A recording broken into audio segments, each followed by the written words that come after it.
메가더의 상륙 계획을 듣기 위해 워싱턴에서 일본으로 날아온 합동참모들과 상륙작전 전문가들은 모두 그 계획에 완강히 반대했습니다. 그러나 메가더는 완곡한 꾸짖음으로 그들을 설득했습니다.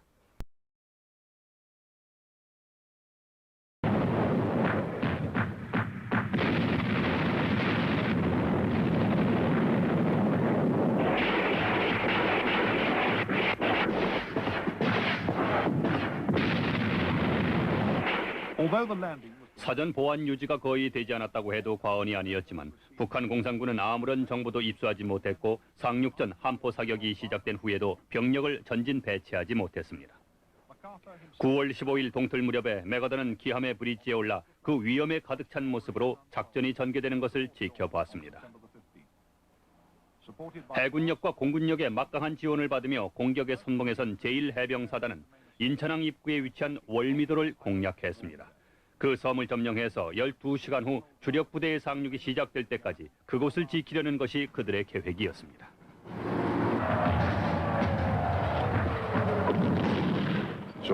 우리 대대가 그 섬을 공격한 것은 1950년 9월 15일 새벽에 9일 날씨가 흐려 경주행은 다시 늦춰졌다. 이승만 대통령은 메가더 장군에게 보낼 편지를 꺼냈다. 벌써 며칠 밤을 이승만 대통령이 잠결에 한숨을 쉬곤 한다. 몸은 잠들어도 무거운 가슴, 괴로운 마음은 안식을 찾을 수 없는 것이었다. 상황은 아주 위급했다. 하나님, 우리를 도와주소서. 대구와 경주를 포기할 수는 없습니다.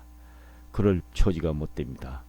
미군은 도대체 얼마나 더 있어야 반격 준비가 된다는 말씀입니까? 하고 프란체스카는 혼자 되뇌었다. 오전 11시에 대통령은 국회에 나가 1시간 넘게 연설을 했다. 국회의 내무 국방장관을 해임 결의안에 대해서 이승만 대통령은 서면 답변 대신 직접 나갔다고 했다. 반응은 꽤 좋았다. 연설 후 여러 국회의원들이 발언권을 요청했다. 신익희 의장은 그중 별로 알려지지 않은 몇몇 의원을 지명했다. 모두 그 사람들로 대통령을 비난하는 게 목적이었던 것이다. 신익희 의장 자신은 결코 비난 발언을 하지 않고 있었다. 발언들의 골자는 이랬다. 구속된 의원의 석방을 요구하는 건 헌법상에 명기된 권리다. 일단 석방한 후 법 절차에 따라서 다시 집행하라. 요구가 관철되지 않으면 탄핵위원회 구성도 고려할 수 있다. 이런 내용이었다. 화가 난 이승만 대통령이 다시 등단해서 반박을 한다. 헌법에 보장된 행동이라도 위기에 빠진 나라에 해가 되는 것이라면 받아들일 수 없다. 무엇보다도 국가가 최우선이다. 나라와 땅이 회복되지 않으면 헌법도 존재할 수 없지 않은가. 이런 논쟁은 지금 치르고 있는 치열한 전쟁 끝난 뒤에도 해도 늦지 않다. 나라와 땅이 원상복귀된 다음에 무슨 일이든지 해라. 이 같은 강한 반박 때문에 처음 연설의 좋은 효과가 모두 허사로 돌아갔다고 했다. 마치고 바로 일어섰더라면 좋았을 텐데, 하지만 이승만 대통령은 국회의원들에게 현 상황과 정부의 입장을 설명하고 싶었고, 그래서 질문이 있으면 하라고 했던 것이다. 그런 의도였는데 유감스럽게도 언쟁이 되고 말았던 것이다. 신익희 의장은 국회가 끝난 후 대통령에게 총리 자리를 달라고 다시 요구해왔다는 것이다. 또 한 사람, 장택상 의원은 내무나 국방부 장관을 원한다고 한다는 것이었다. 이 두 사람의 요구가 모든 문제의 근원이었다. 조봉암 의원도 무언가 허가를 바랬지만 이들보다 훨씬 스마트하기 때문에 드러내놓고 공작을 하지 않는다고 들었다. 국회의원들도 요즘은 국민들이나 마찬가지로 형편이 어려워서 먹고 마시는 자리라면 상대가 누구이든 마다 않고 따라가는 모양이었다. 신익희, 장 두 사람은 매일 거금을 들여가며 동료 의원들과 지지를 얻기 위해서 노력하고 있다고 말을 들었다. 7월 조병옥 씨를 내무부 장관에 임명한 후 사람들은 그가 성실한 경찰 간부를 해임하고 민국당 사람들을 들어앉혔다고 반대했던 것이다. 조병옥 임명 당시 미국 사람들은 조 씨를 적극 밀어뒀다. 경찰을 이끌어 두뇌와 용기를 갖춘 사람은 지금으로서는 조병옥 씨 밖에 없다는 주장이었던 것이다. 이승만 대통령은 백성옥 장관이 더 이상 자리를 지킬 형편이 못 된다는 판단 아래 조 씨를 임명했었다. 지금 그는 대통령의 뜻을 받들어 대구 방어에 최선을 다하고 있는 것이었다. 전투경찰 5,800명의 대구 사수를 위해 전방에 있는 미군 기병사단 및 한국군 1사단과 함께 적과 대치하고 있었다. 전투경찰의 주휘는 작전참모 최치환이 하고 있었다. 오후 국회의원들이 몇 명 찾아와서 이승만 대통령에게 이 문제를 더 이상 거론하지 않겠다고 말했다. 국회는 곧 예산안을 승인 후 폐회할 것이니 모든 게 잘 되리라는 이 얘기였다. 9월 12일 아침에 손원일 해군 참모총장이 이승만 대통령에게 작별 인사를 하러 왔다. 삼천 해병을 이끌고 정오에 배로 떠난다고 한다. 울산 쪽 동해안에 12척의 큰 함정들이 대기 중이라는 것이었다. 한 달쯤 전 대구에서 일본으로 훈련차 떠났던 8,000명의 한국군 장병들도 이번에 돌아와 미군과 함께 상륙작전을 벌이려 한다고 한다는 것이었다. 상륙 지점은 목포라고 들었다. 저녁 무렵 대구에서 국방부 장관이 와서 이승만 대통령에게 청도에 있는 피난민촌을 방문해 달라고 권했다. 대구와 부산 사이의 중간쯤에 있는데 기차를 타고 3시간, 다시 찌프로 45분이나 걸리는 곳이었다. 신 장관은 또 총 공격이 계획됐으니 일본을 덮친 태풍 때문에 연기해야 될 것 같다고 보고했다. 밤에 바람이 비친 듯 불어대었다. 도대체 어찌 될 것인가? 바람 불거나 비 오는 날이면 공군기들이 적을 공격할 수 없기 때문이었다. 9월 13일 아침에 조병욱 내무장관이 대구에서 전화로 대통령이 피난민촌을 방문할 거냐고 물었다. 아직 결정을 내리지 않았다고 대답해줬다. 이렇게 전화로 공공연하게 대통령의 움직임이 거론된다면 어떻게 조용히 다닐 수 있겠는가? 그래서 전화가 끝난 즉시 방문 일정을 취소했다. 안 그래도 날씨가 나빠져서 좋지 않았다. 윤치영 씨와 유엔총회 대표들이 오늘 신임청을 받는다. 미국 시카고 트리뷴지 시먼스 기자가 왔다. 국회를 비난하는 기사를 쓰겠다고 하는 것이었다. 그러나 이승만 대통령은 국회도 결국은 국민의 뜻을 따르지 않을 수 없을 것이므로 지금 당장은 어떻게 행동을 하든 별 문제가 안 된다고 말하면서 말렸다. 아무튼 어떤 기사를 쓸지 주목되었다. 그는 상륙작전을 종군 취재할 계획이었다. 임병직 장관은 매코맥 대령에게 주겠다고 소연제 권총을 하나 가지고 간다고 했다. 태풍은 오늘 밤 9시쯤 가라앉을 거라고 했다. 우리 한국군은 이미 인천과 군산을 폭격 중이었었다. 포항지구에서도 밀고 올라가기 시작했다. 신의 각오가 있기를 바랐다. 미군이 최선을 다하고 있음을 인정해야 하기 때문이었다. 이승만 대통령은 미국인들에게 추수기 이전에 공격해야 한다고 논논히 강조하고 재촉했었다.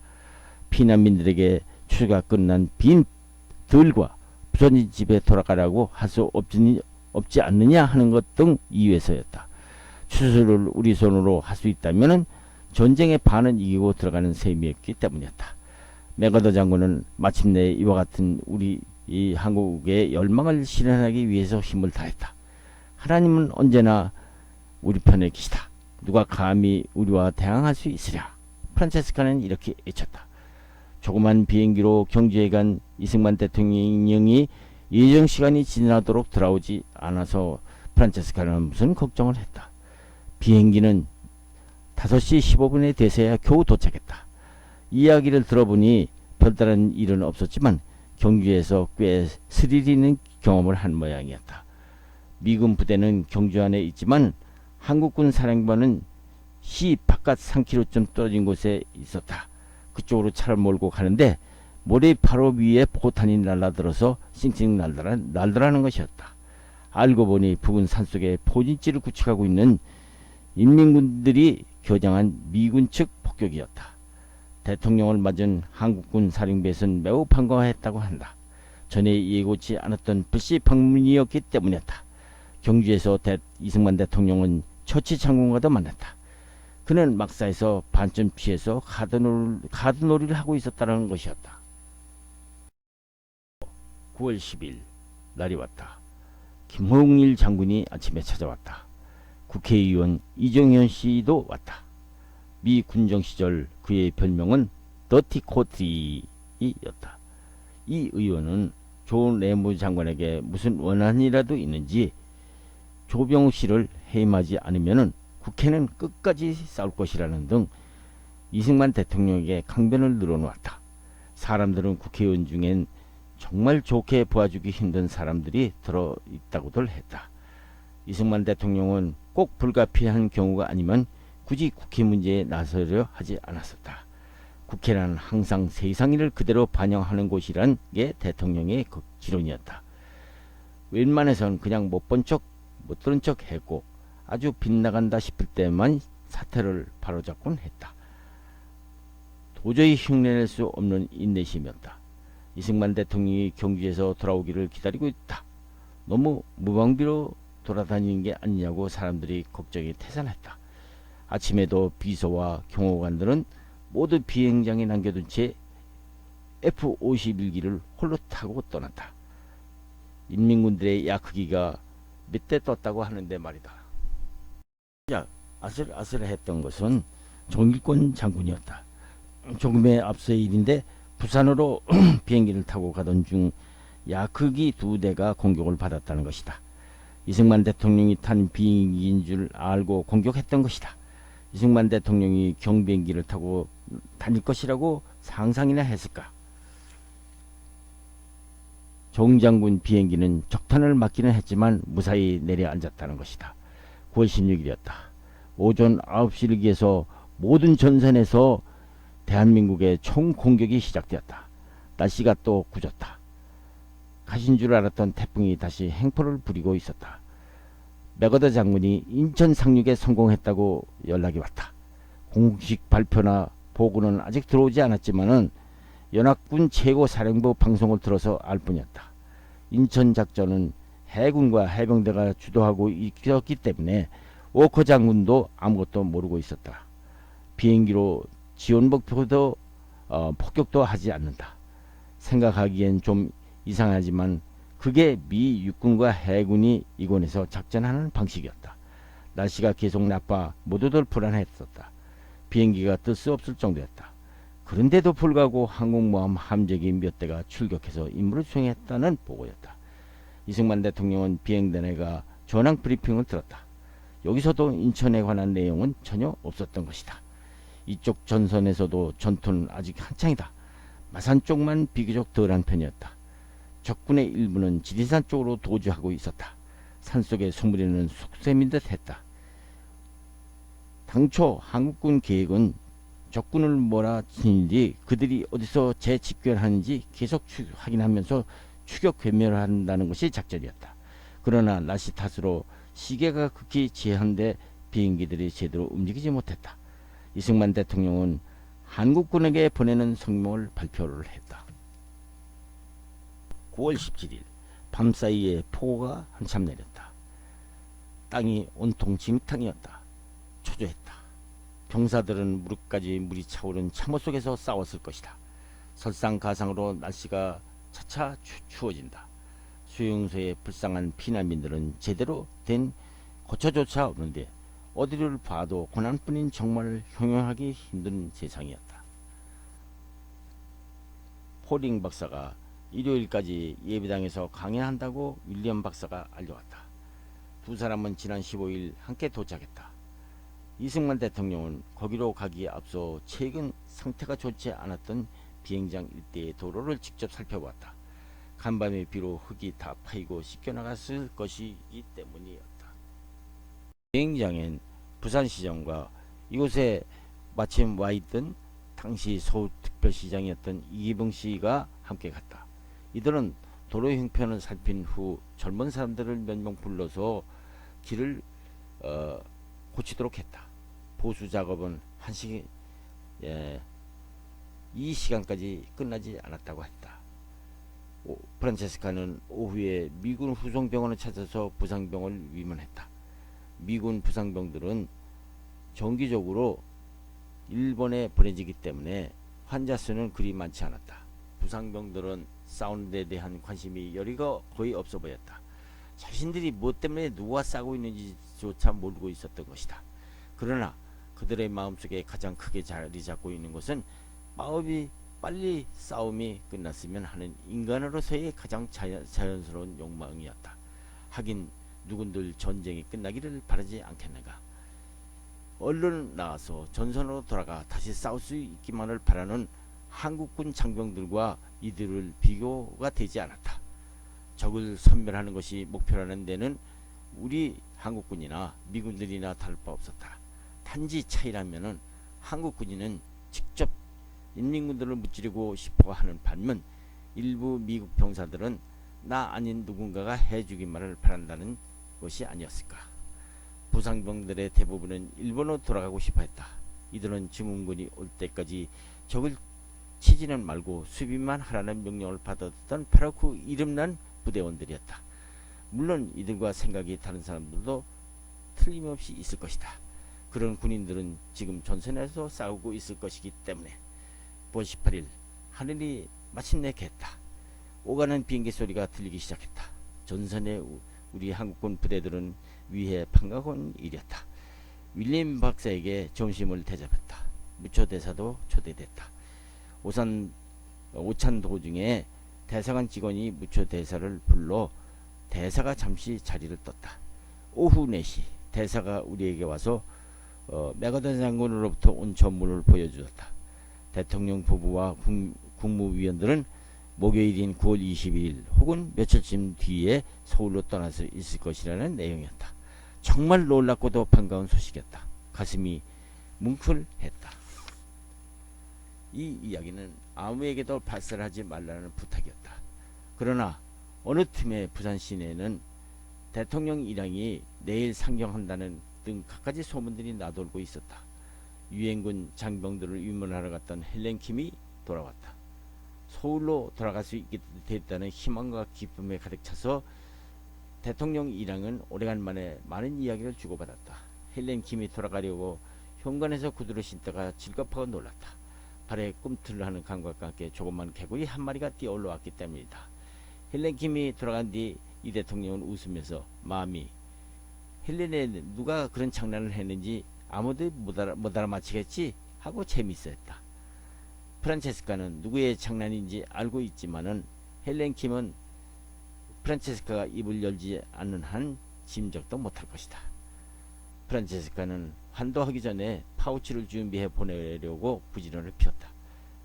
이승만 대통령은 여러 날 만에 편하게 잠을 잤다.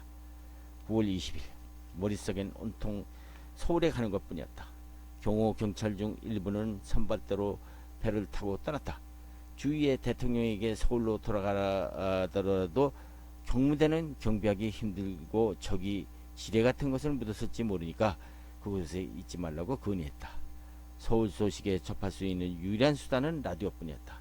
이승만 대통령은 환도 후 발표 성명문을 작성하고 있었다. 한국어 원문을 파우치에 넣어 보냈다. 영문 번역본은 요약됐기 때문에 빠진 부분이 좀 있었다. 모두들 목요일에 출발할 수 있도록 준비를 마쳤다. 9월 21일 무초대사가 11시쯤 와서 그들이 작성한 명단을 대통령에게 알려주었다. 곧 서울로 돌아가는 데 대한 전문이 올지 모른다고 말했다. 그는 또 워싱턴이 노블 참사관에 귀국을 요청했다고 전했다. 우리 대통령 일행은 곧 미국의 장대사에게 연락했으나 알고 보니 결정이 바뀐 모양이었다. 대사관에 손이 크게 모자라 노블을 보낼 수 없다고 무초대사가 마음을 고쳐먹었다고 한다. 점심 후에 노블 참사관이 와서 메가더 장군으로부터 온 전문 내용을 전해주었다. 서울로 가는 데는 며칠 더 기다려야 한다는 것이었다. 대통령 일행은 실망했지만 서울에선 아직 시가전이 벌어지고 있으니 어쩔 수 없다는 것이었다. 정부가 돌아가기 전에 치안이 확립되는 게 좋을 것이라고 생각했다. 법과 질서가 없으면 정부가 제대로 일할 수 없기 때문이었다. 오후 2시에는 국무회의가 열렸다. 4시엔 제1부대에 나가서 17년대를 전송했다. 목적지는 알려지지 않았지만 인천이나 옹진쯤으로 추측되었다. 곧이어 우리 한국군 여군 훈련병을 사열했다. 전선에 나간 남자 군인들을 대신해서 후방일을 볼 튼튼한 젊은 여성들이었다. 프란체스카 개인전 생각으로는 여군이 고생은 되겠지만 두루 도움은 됐듯한 것이었다. 사열 후 비행단 브리핑이 갔다. 외관 지역에서 인민군 탱크 여러 대를 또 발견했으나 정찰기가 돌아다니다 놓쳐버렸다고 한다. 한국군은 서서히 밀어 올라가고 있었다. 일부 한국군 부대들은 지금보다 훨씬 빨리 진격할 수 있었지만 작전상 보조를 맞춰 움직여야 했다. 전선의 맨 가운데 한국군 부대들은 중장비도 별로 없어 기동성은 높은 반면에 동해 앞쪽의 미군들은 무거운 장비와 무기들로 인해서 속도가 늦어질 수밖에 없었다. 이보다 앞서 9시에 이승만 대통령은 한국군 사령부에 가서 17년대에 안소령이 한국구검단장 게럴 장군으로부터 훈련받는 걸 참관했다. 로버츠 장군 후임자였다. 안소령이 무슨 공으로 훈장을 받았는지 알아봐야 했다. 대강 들은 얘기로는 미국군과 함께 싸우면서 여러 시간 동안 인민군들의 적을 물리쳤다고 한다. 나중에 좀 더 자세한 내용을 알아보려고 했다. 안소령은 작고 마련 체구였다. 전형적인 한국인들의 모습이었다. 이런 몸집을 보고 처음에 미국 사람들은 한국군이 싸워 이길 수 있으라고 상상조차 못했던 것이다. 항인 영양 좋고 건강한 미국인들에 비할 때 한국 사람들은 영양실조 또는 발육부진쯤으로 볼 수밖에 없었다. 하지만 알고 보면 강인한 건 한국인 쪽이 낫다. 미국 사람들이 한국인을 인정하고 좋아하게 될 때 한미 두 나라 사이에 진정한 우호가 경기는 시작될 것이기 때문이었다. 앞서도 지적했지만 대통령 일행은 대구에서 일본에 8,000명의 장병을 보내 훈련받도록 했다.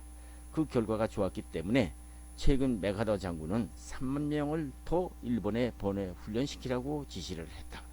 한국군을 훈련시켜서 직접 싸우도록 하는 게 미국의 입장에선 인명으로건 물질적으로건 훨씬 싸게 된다는 것을 알게 된 것이다. 미국은 이제 일본이 아닌 한국을 아시아의 투세로 키우고 있는 것이 아닐까 이렇게 생각하고 있었다. 그들은 쓰라린 경험을 통해서 한국군의 강인함을 그제서야 깨달은 것이다.